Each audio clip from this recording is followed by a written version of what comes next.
headed back to my house, and what's up, Tim? Thinking about the weekend and the Learn to Train seminar, and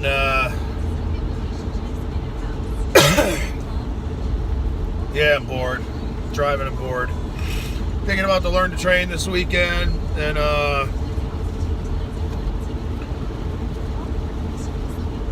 how many, I should say, a lack of, there was a lot of people there. We sold out. Went great. It was awesome. Really cool to go down there to speak. All the attendees were awesome. Did a great job getting coached up on Saturday. But I've always talked about how good the coaches are that I got to learn from.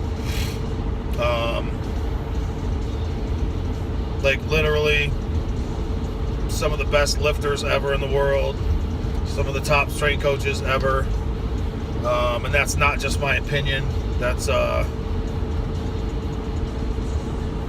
of a fact, I guess. I think if you went and talked to a bunch of people, they would probably tend to agree with that.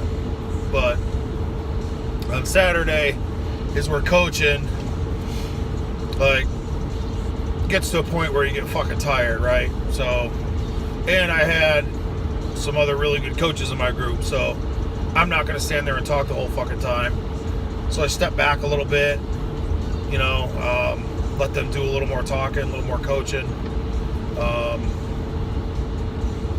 While I'm doing that, I'm kind of eavesdropping on some of the other groups that are near us, you know, because I'm going to be selfish and try to learn some shit myself while I'm there.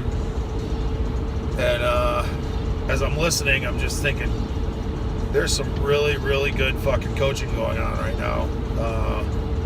And like I said, I'm not just going to say that, because I know shitty coaching when I see it, and there was none of that going on.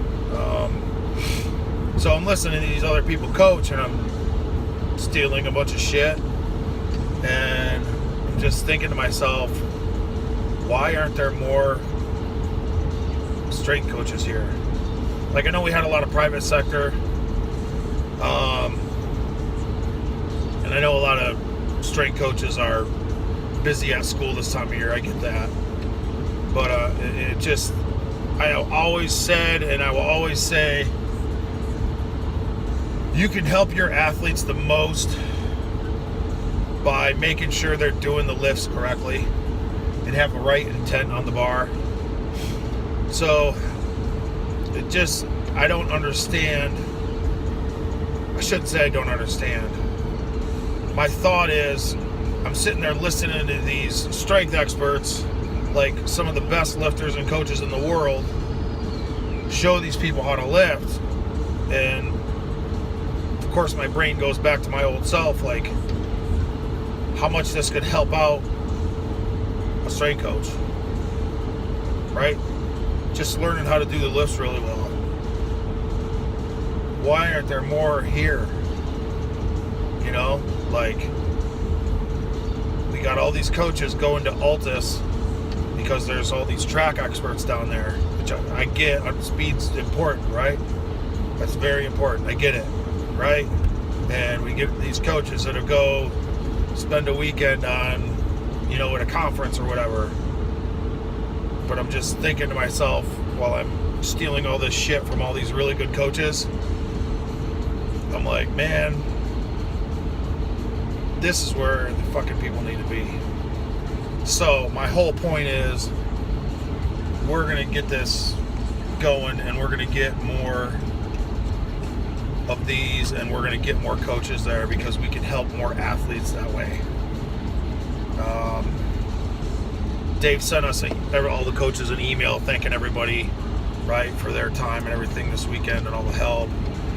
And in the email he mentioned the industry is what we make it. I think we tend to complain about the industry a lot, and I'm just as guilty as anybody.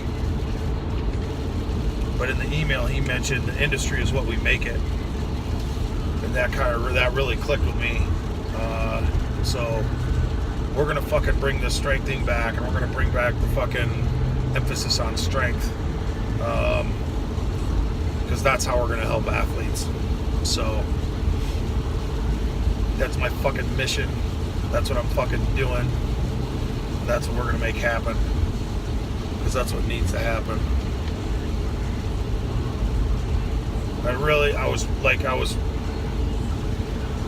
I was really fucking impressed with the level of coaching that was going on.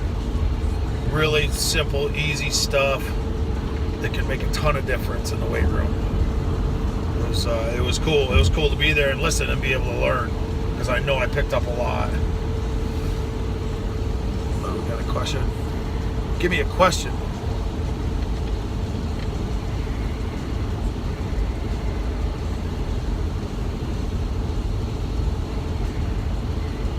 Awesome. See, that's what I'm talking about. Good for you. That's what I want to do. I want to do, Goodwin and I were talking about this too, so, you know, I think we're going to try to start pushing some of these things more. Because like I said, it can make a huge difference.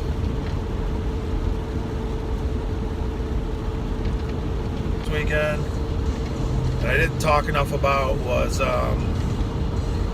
how I talked about squatting the athletes wide and getting them out wide to bring up their hips. What I forgot to mention is once we got them proficient at squatting wide, I think it's a good idea to alternate every other week or every third week, throw in some close stance or medium stance stuff. So, you know, I've talked before about letting the pendulum swing too far one way. I think you can do that with your squat stance too. But I think at first, they're so shitty at it that you got to stay out there until they're good at it. And then once they get good at it, then start alternating. And it could even be, you know, instead of a close stance squat, you do a conventional deadlift variation. That could be your close stance week or movement. So what we typically would do is